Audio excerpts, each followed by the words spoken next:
Bérangère et je suis formatrice, jardinière et animatrice au sein de Terre et Humanisme, ici au Mas de Beaulieu depuis 5 ans.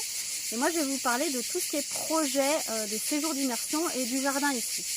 Donc les séjours d'immersion sont des séjours où nous accueillons des publics de différentes personnes qui viennent de plein d'endroits et qui viennent pour des séjours de soit 2, soit 3 semaines. Et l'idée c'est qu'ils viennent vraiment pratiquer, apprendre l'agroécologie avec nous au quotidien, dans les jardins. Donc ils font les travaux de saison avec nous selon ce qu'il y a à faire. Ils s'occupent de l'arrosage, ils s'occupent des animaux et ils vivent sur le lieu pendant ces 15 jours à 3 semaines. En 2025, nous avons accueilli 83 personnes sous cette forme-là, dont 23 personnes exilées. Nous avons de plus en plus de partenariats avec des associations, des centres d'accueil pour des personnes demandeurs d'asile aussi qui viennent sur nos jardins. Un seul séjour a été annulé en 2025 par manque d'inscrits. Nous faisons des séjours donc de mars à octobre. Pour le jardin, du coup ici il y a un hectare, le terrain fait 1 hectare et on estime qu'il y a à peu près 600 à 700 mètres carrés de potager. Et nous avons produit 1,6 tonne à la fois de fruits, légumes, d'aromatiques, les œufs et puis toutes les autres merveilles qu'on peut trouver dans nos jardins. Et juste pour terminer, les jardins ici sont très différents, c'est plein de petits espaces. Chaque jardin a un nom, il y a le jardin forêt, le jardin de la biodiversité, le verger potager, le jardin des courbes. Et l'idée voilà, c'est de montrer différentes pratiques, d'aborder différentes thématiques avec les publics accueillis ici.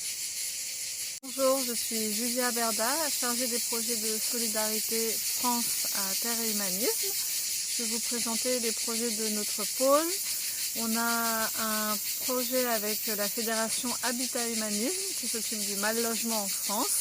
Et dans ce projet, on les accompagne à créer des jardins solidaires à l'intérieur de leur structure. Ça peut être des EHPAD, des centres d'hébergement d'urgence, des CADA, des EHPAD, un peu partout en France.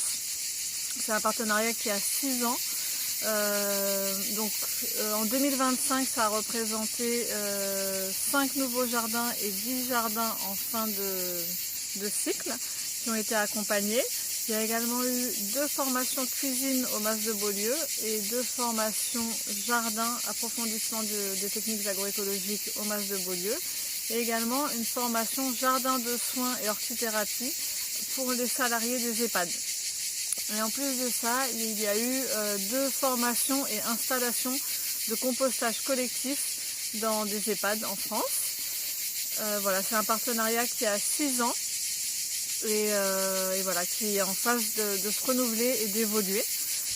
Ensuite, on a un autre projet volontaire avec des personnes exilées qui viennent au Mas de Beaulieu sur 15 jours. Jardiner avec les jardiniers et qui ont également des visites culturelles, des sorties en nature, des via ferrata, etc. On appelle ça des séjours également de répit. C'est des séjours qui servent aux personnes exilées à avoir un peu de repos dans cette longue attente qu'est la demande d'asile. Voilà, c'est des séjours qui sont très bénéfiques, notamment pour la santé mentale des personnes exilées qui ont vécu des traumas importants. Donc on en a reçu environ 25 en 2025 et on a aussi énormément travaillé à augmenter le nombre de partenariats en 2026. Donc voilà, il y a tout un travail qui a été fait et de recherche de financement et de plus de partenaires de CADA et d'associations. Et après le 3e projet, c'est un projet d'accessibilité alimentaire sur le territoire en Sud-Ardèche. Et là, on fait partie d'un réseau qui s'appelle le réseau JASA, réseau de justice alimentaire en Sud-Ardèche.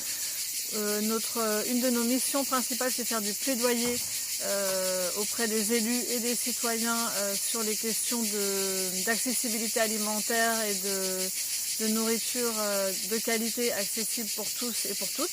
Donc on est en lien avec plusieurs assos qui travaillent sur les thématiques de l'alimentation et de la précarité et normalement avec les banques alimentaires du territoire.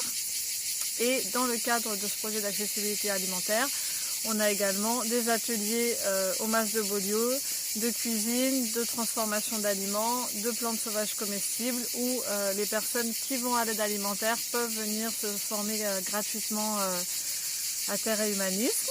Ça a représenté 7 ateliers en 2025 avec une soixantaine de personnes.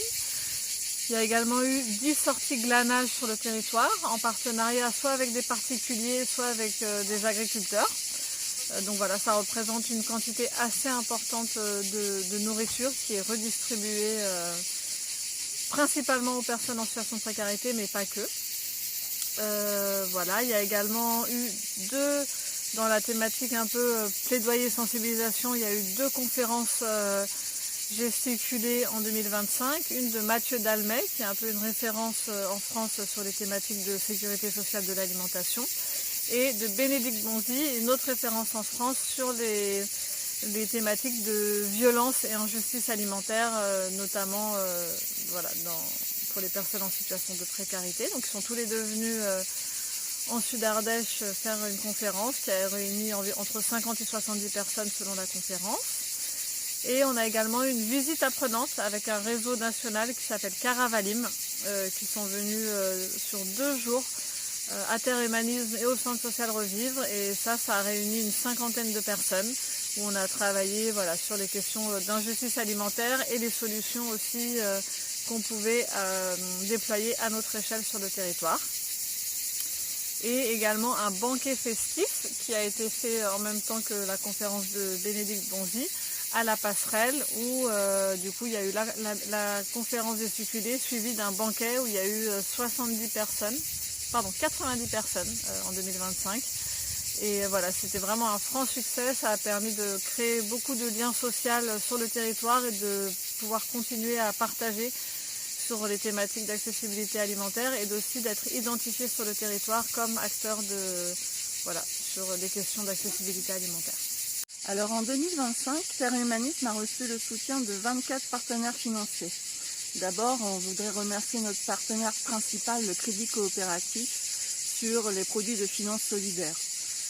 Nous avons reçu le soutien de 7 fondations et fonds de dotation, 3 institutions, 5 entreprises et 8 plateformes de solidarité embarquées.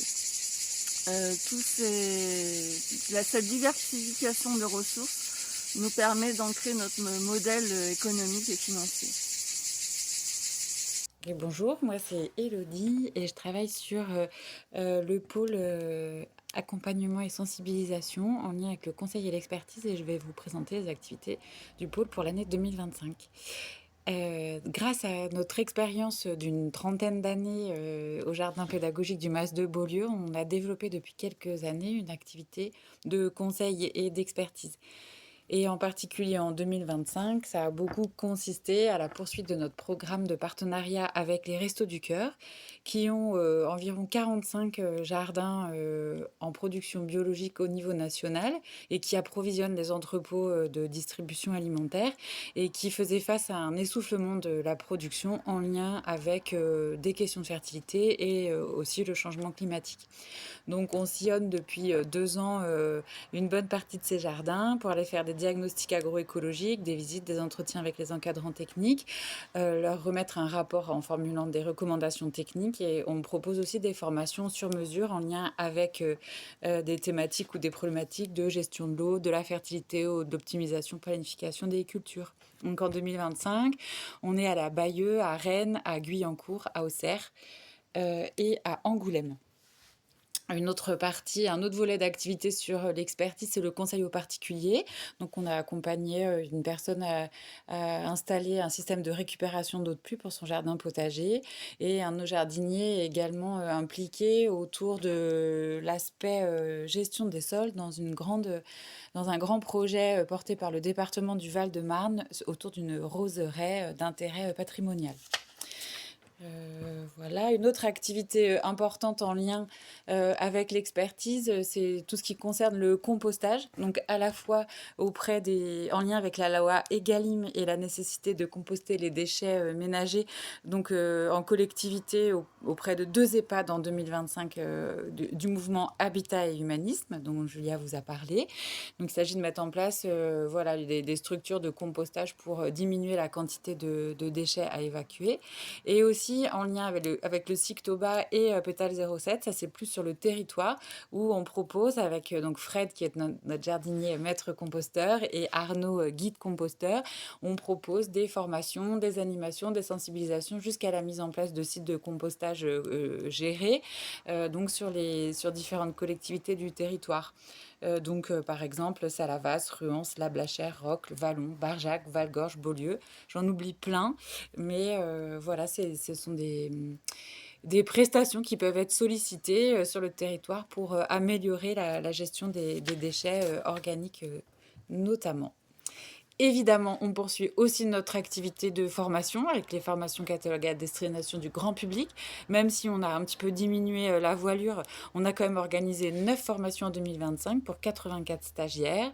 Taille des fruitiers, taille des oliviers, réussir son potager agroécologique, et puis aussi des formations en lien avec les plantes sauvages comestibles et la cuisine végétarienne. Donc on espère pouvoir quand même continuer à proposer quelques formations l'année prochaine.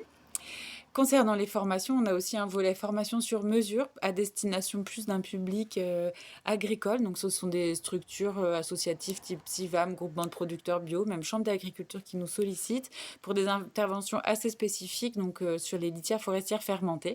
Donc là, notre expert, c'est Valo qui intervient régulièrement auprès de ces différentes institutions, ou alors on fait appel à des animateurs en agroécologie qui sont spécifiquement formés et qui peuvent nous soutenir pour répondre à toutes les demandes.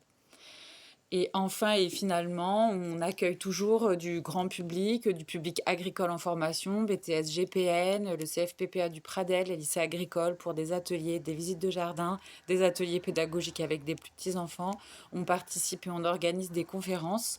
On a aussi accueilli le CIRAD pour des ateliers low-tech sur la transformation notamment de pommes en jus de fruits. Voilà, donc on continue aussi à accueillir du monde et à les former sur le site du MAS de Beaulieu. En ce qui concerne 2026, on va poursuivre le partenariat avec les Restos du Cœur pour continuer notre appui sur l'adaptation de leur jardin au changement climatique. Et on espère obtenir, et c'est le cas d'ailleurs, le renouvellement de la certification pour la formation des animateurs en agroécologie, et du coup pouvoir ouvrir une nouvelle promo. Bonjour, alors moi je suis Léa Osterman et je suis chargée de projet sensibilisation et jeunesse depuis le début de l'année 2025. Et donc l'année 2025 a été un peu l'année de lancement de ce nouveau pôle qui nous a permis de mettre en place des nouveaux projets à destination donc d'un public spécifiquement jeune pour les sensibiliser à l'agroécologie, à l'alimentation durable, etc. Donc en 2025, on a eu un premier séjour dans le cadre du dispositif Erasmus+, qui est un financement européen qui favorise les mobilités européennes et les échanges interculturels. Et ce séjour donc s'est déroulé au mois de septembre, donc du 7 au 14 septembre, et nous a permis d'accueillir 18 jeunes entre 18 et 30 ans. Qui venaient de 3 pays, donc la Croatie, l'Allemagne et la France, puisque on le compte comme pays partenaire. Et donc ces 18 jeunes se sont retrouvés pendant une semaine avec un programme varié autour de l'agriculture, de l'alimentation durable, avec des visites de lieux, de fermes, des échanges, des soirées interculturelles, des activités au jardin évidemment, et des ateliers cuisine. Voilà, donc ça a été un premier échange de jeunes financé par ce dispositif et nous comptons en organiser d'autres dans les années suivantes. Au niveau de la sensibilisation du grand public en 2025, donc il faut noter la publication du livre qui a été écrit par Arnaud et Fred de Terre et Humanisme, donc qui ont écrit ce livre « Adapter son jardin nourricier au changement climatique », qui est sorti aux éditions Actes Sud en mars 2025 et donc qui a donné lieu à tout un tas de conférences partout en France. Donc il y a eu plus de 30 conférences autour de ce livre et aussi des émissions radio. Par ailleurs, on a continué nos podcasts et émissions radio avec la radio locale Fréquence 7. Donc on a fait 10 émissions en 2025 sur des thématiques aussi toujours autour de l'agriculture et de l'alimentation et de l'agroécologie au sens large. On a aussi continué les rendez-vous agroécologiques. Donc c'est des événements mensuels qu'on organise la plupart du temps à Terre et Humanisme à la Blachère, mais parfois aussi dans des lieux partenaires. Et donc on a pu de cette façon accueillir plusieurs intervenants extérieurs. Donc on a fait 7 conférences et ou projections de films dans ce cadre-là. On a aussi participé à des événements extérieurs, donc notamment le salon de l'écologie Prime Vert à Lyon, auquel on participe chaque année et qui, avec un stand dans lequel on peut présenter nos activités. Et en plus, Arnaud Vance a pu faire une conférence également sur le livre. On participe aussi ponctuellement à des événements locaux en Ardèche. Et voilà, on a eu un certain nombre de livres vendus. Donc à la fin de l'année 2025, on était à 2000 exemplaires du livre vendu. Par ailleurs, sur les projets de sensibilisation, donc on a des projets pour le jeune public. Donc en 2025, on a accueilli 56 enfants de moins de 12 ans qui sont venus dans nos jardins à la Blachère, donc dans le cadre de partenariats locaux avec des écoles du territoire ou des crèches ou des réseaux d'assistantes maternelles et également une maison d'assistantes maternelles qui est située au Vence. On a pu aussi accueillir 54 lycéens qui sont venus donc dans le cadre de leur cursus de lycée agricole, pour visiter les jardins et participer à des ateliers. On a eu 80 participants à notre escape game nature dans les jardins, pardon. Et puis, on a aussi eu le plaisir d'être accepté dans un incubateur pour monter un projet d'école être, donc école de la transition écologique. Donc ça, c'est un nouveau projet que porte Terre et Humanisme depuis l'an dernier. Et en 2025, l'incubateur qui dure 9 mois a débuté au mois de septembre avec la coordination de projet par un groupe de travail spécifique dont j'étais le fil rouge et donc qui nous a permis de commencer par un diagnostic de territoire pour évaluer la faisabilité et la pertinence de ce projet et qui s'est donc terminé en 2026, l'incubation. Voilà. Donc en 2025, on était sur vraiment les prémices et le montage de ce projet dont on parlera plus précisément plus tard. Voilà. Et je passe la main au suivant. Bonjour à toutes et tous, je suis Hélène Beaulieu, coordinatrice du pôle de solidarité internationale à Terre et Humanisme. Je vous présente aujourd'hui les activités que nous avons menées en 2025 sur le pourtour méditerranéen et en Afrique de l'Ouest. Nous intervenons au total dans 9 pays, avec à chaque fois un partenaire local, une structure locale, que l'on tente de renforcer, de professionnaliser pour les amener vers l'autonomie progressivement, et également que l'on appuie dans leurs activités de diffusion de l'agroécologie. Sur le pourtour méditerranéen, nous travaillons avec 8 partenaires dans 6 pays, la Tunisie, le Maroc, l'Algérie, l'Égypte, le Liban et la Palestine.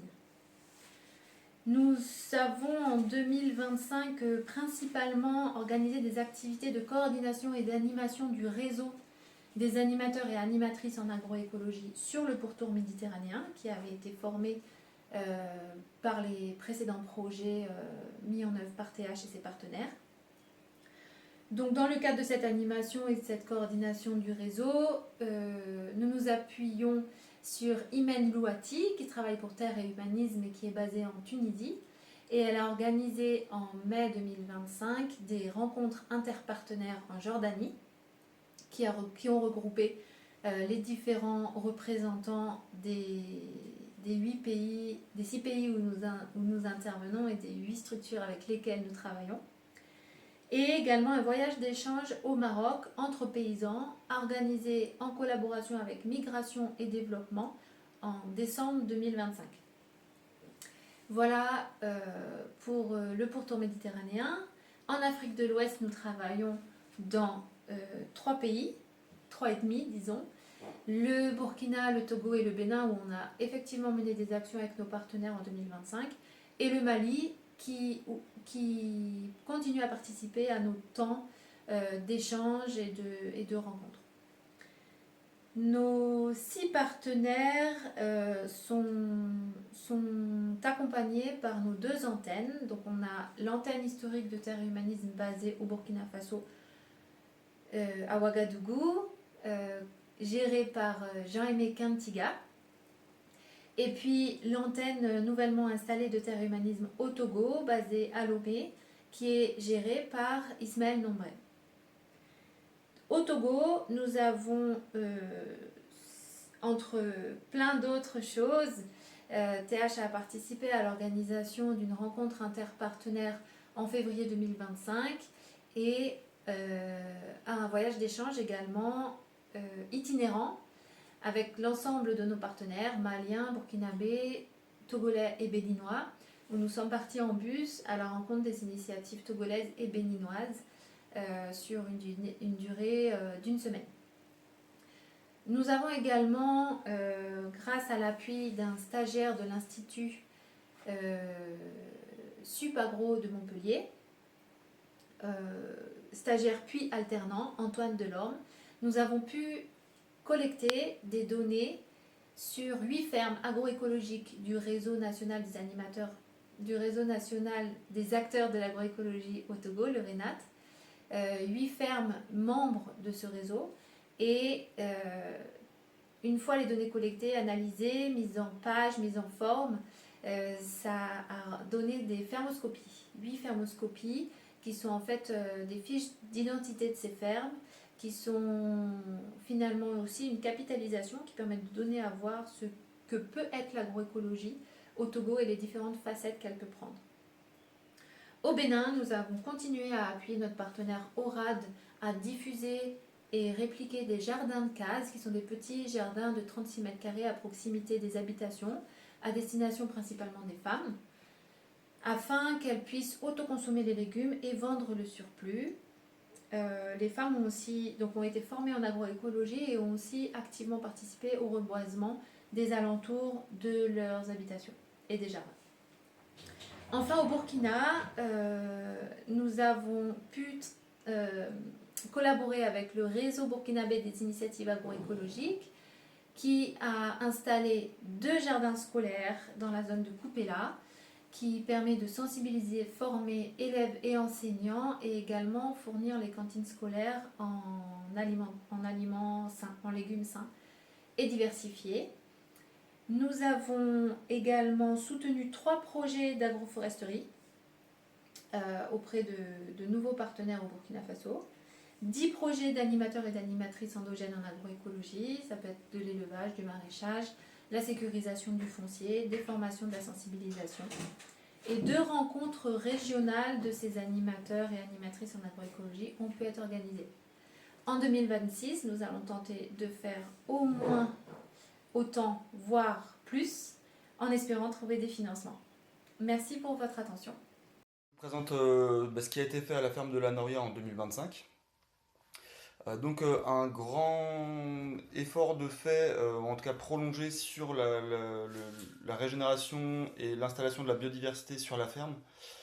Donc en 2025, c'est 1500 arbres qui ont été plantés, ce qui porte depuis le début de nos plantations à 2800 arbres aujourd'hui plantés sur la ferme en tout, en plus de ceux qu'il y avait déjà, et notamment des arbres fruitiers bien sûr, des poiriers, des kiwis, des grenadiers, des mandariniers, etc.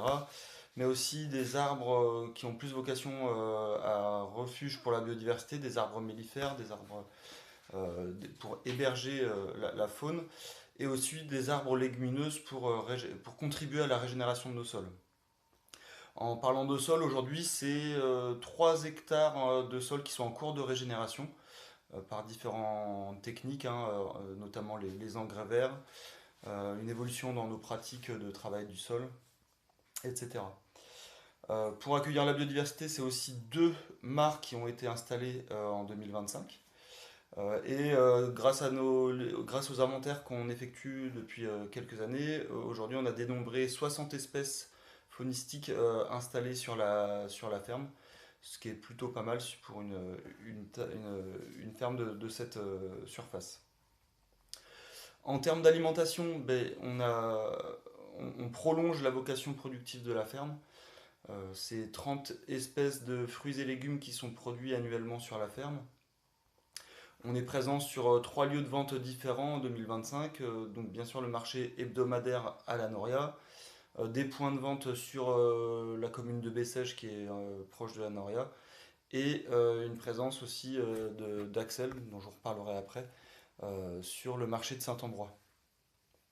Donc on estime que c'est 1200 personnes qui bénéficient d'une nourriture, en tout cas de fruits et légumes bio et locaux sur le territoire. Et parmi eux, la cantine du collège de Bessèges et aussi nos surplus qui sont régulièrement donnés aux structures de solidarité alimentaire locaux. Euh, En termes de pédagogie, on a formé et transmis du savoir à différents publics, notamment des élus, les citoyens du territoire, et aussi des collégiens, des écoles et des étudiants de Supagro. Euh, En termes d'accompagnement professionnel, 2025 a vu le développement, en tout cas la création de notre espace test agricole, donc un dispositif qui existe au niveau national qui permet d'accueillir sur des fermes des jeunes qui viennent d'être formés aux métiers agricoles et de leur mettre à disposition l'outil de travail, donc la serre, les terres, le matériel agricole, et les accompagner en termes techniques pour asseoir leur pratique. Donc tout ça c'est fait en collaboration avec l'association Terracopa qui est autour de Montpellier et qui elle accompagne ces personnes-là sur les aspects plutôt juridiques, commercialisation. Donc en 2025 on a accueilli Axel, c'est elle qui vend depuis l'hiver sur le marché de Saint-Ambrois. Et donc elle complète la production avec Angèle qui est là depuis 2 ans. Les deux sont épaulés par Jean qui va les conseiller sur les côtés techniques. Donc voilà pour le bilan de l'année 2025 et plein de perspectives pour l'année 2026 qui est déjà bien entamée. À bientôt!